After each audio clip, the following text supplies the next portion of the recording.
Hello,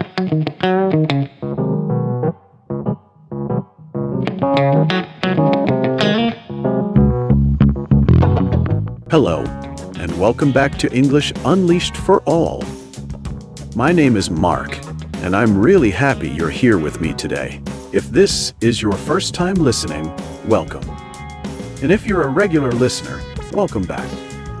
This podcast is a safe place, a calm place, a place where you can listen, repeat, shadow, and grow your English step by step. You do not need to be perfect here. You only need to be present.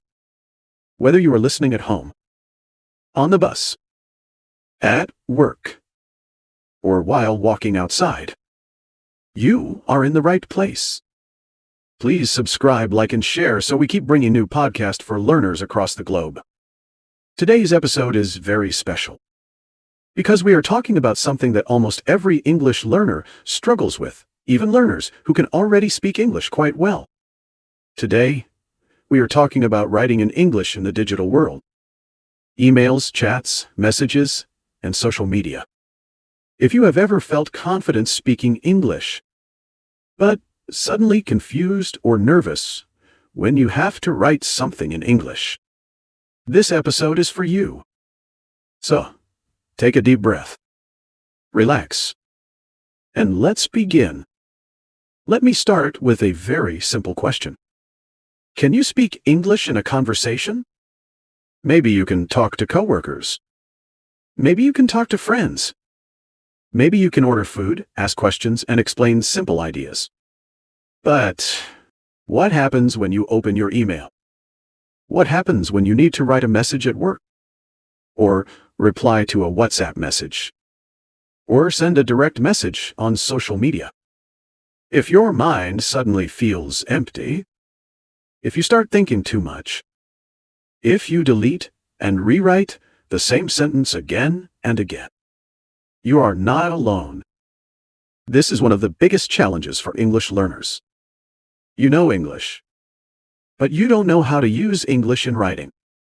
And today, this podcast will help you fix that.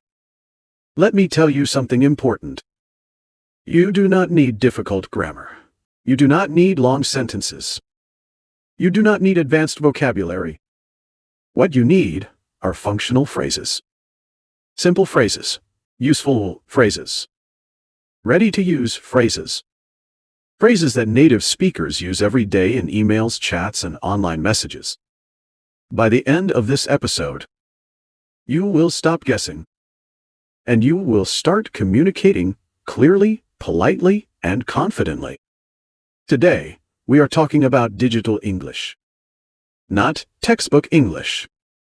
Not exam English. But real English. English for emails. English for chats. English for messages. And for social media. This episode is your secret weapon. We will break it section-wise so you can manage it easily while taking notes. Section 1. Why digital English is hard for learners. Let's talk honestly for a moment. Many new learners say the same thing. I can speak English, but I can't write emails. Why does this happen? The answer is simple. Spoken English and written English are not the same. When you speak, you can use your voice, your face, your hands, your tone. If someone does not understand you, you can explain again. But when you write, your words are alone. There is no voice, no smile, no body language. That means your writing must be clear and polite. And this is where many learners struggle. Let's look at some very common examples. Imagine you write this email. I need the document today. Is this English? Yes. Is it correct grammar?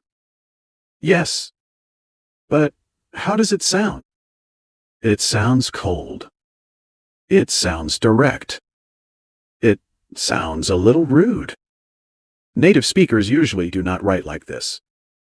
They soften their message. They add polite phrases. They add friendly language. And this is something that is not taught enough in English classes. Another common problem is freezing. You open your email.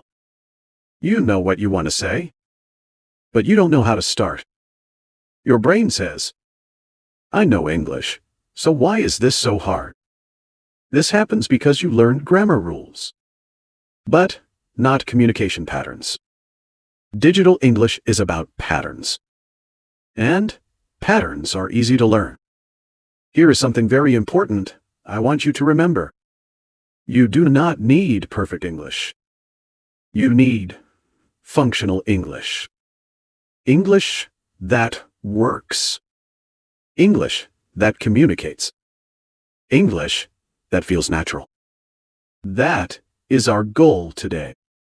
Section 2. Email Essentials. Now let's move into something very practical. Let's talk about emails. Emails are everywhere. Work emails. School emails. Service emails. Professional emails. And the good news is this. Emails follow clear patterns. Once you learn these patterns, writing emails becomes much easier. The opening of an email is very important. Many learners write, "Hi," or "Hello." This is not wrong, but it feels unfinished.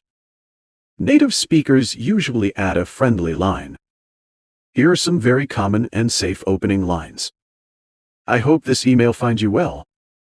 I hope you are doing well. I hope you're having a great day. These sentences do 3 things. They are polite. They are friendly. They give you time to think. Let's practice together. Say this slowly. I hope this email finds you well. Good. You can use this sentence in almost any professional email. After the opening, you need to explain why you are writing. That is, purpose of writing email. Here are very useful phrases. I am writing to ask about. I am writing to inform you. I am writing regarding. For example, I am writing to ask about the meeting schedule. Simple, clear, professional. Making requests politely is another important thing to take care. This is very important. In English, politeness changes everything. Instead of saying, "Send me the file," say, "Could you please send me the file?" Instead of, "I need this today," say, "Would it be possible to receive this today?" Words like could, would, and please are very powerful. They make your English sound polite and professional. Giving information clearly is critical. When you give information in an email, keep it simple. Short sentences are good. For example, the meeting is on Monday. The deadline is Friday. The file is attached. You do not need long explanations. Clarity is more important than complexity. The closing of an email is just as important as the opening. Avoid ending your email suddenly. Instead, use phrases like, "Thank you for your time. Looking forward to hearing from you. Please let me know if you have any questions." Then add a polite sign-off. Best regards. Kind regards. Sincerely. And then your name. Email abbreviations are a very important part of digital English. You may see abbreviations in emails. Let's learn some common ones. ASAP means ASEAS, soon as possible. FUI means for your information.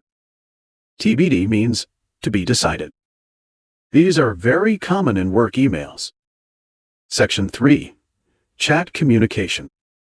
Now, let's talk about chats. Chats are different from emails. Chats are faster. Chats are shorter. Chats are more informal. But they still need to be polite. When someone sends you a message, you do not need long sentences. Here are some great responses. Sure, no problem. Sounds good. I'll check and get back to you. These phrases are friendly and professional. How to confirm understanding in chat. Instead of just saying, "Ok," you can say, "Got it, thanks." Understood. That makes sense. These small phrases show that you are engaged. How to ask for clarification in chat. It is okay to not understand, but ask politely. You can say, "Could you please clarify?" Just to confirm you mean, "Sorry, could you explain that again?" This sounds respectful and professional. Being polite but short is thumb rule for chat. In chats, you don't need long messages. For example, "Hi Sarah, got it. I'll send the file by 4 p.m. Thanks." This is perfect chat English. Section 4. Social Media English. Now let's talk about social media. Social media English is emotional. It is friendly. It is short. It is expressive. When you comment on a post, simple phrases are enough. Great post. Very helpful. Thank you. I love this idea. When you agree with someone, I agree with you. That's a great point. When you disagree politely, I see your point, but I think there is another way to look at this. Direct messages in socials are key component to. When you send a direct message, be polite. Start with, "Hi, I hope you're doing well. Thanks for sharing your post." Then explain why you are writing. Emojis in socials are common. Emojis help show emotion. A smile can change the meaning of a message. But don't use too many. 1 or 2 emojis is enough. Section 5. Your digital toolkit. Now you have learned many useful phrases. But learning is not enough. You need practice. Start small. Send test emails to yourself. Practice chat messages with a friend. Rewrite old messages. Use simple tools like Grammarly or Google Docs to help you. But remember, tools help. Practice builds confidence. Here is your challenge for this week. Use one new phrase. Just one. In one email. Or one message. Or one comment. That's all. You don't need perfect English. You need useful English. English that helps you connect. English that helps you grow. English that works in the real world. This is English Unleashed for All. And I'm Mark. Thank you for learning with me today. Keep practicing. Keep growing. And I'll see you in the next episode.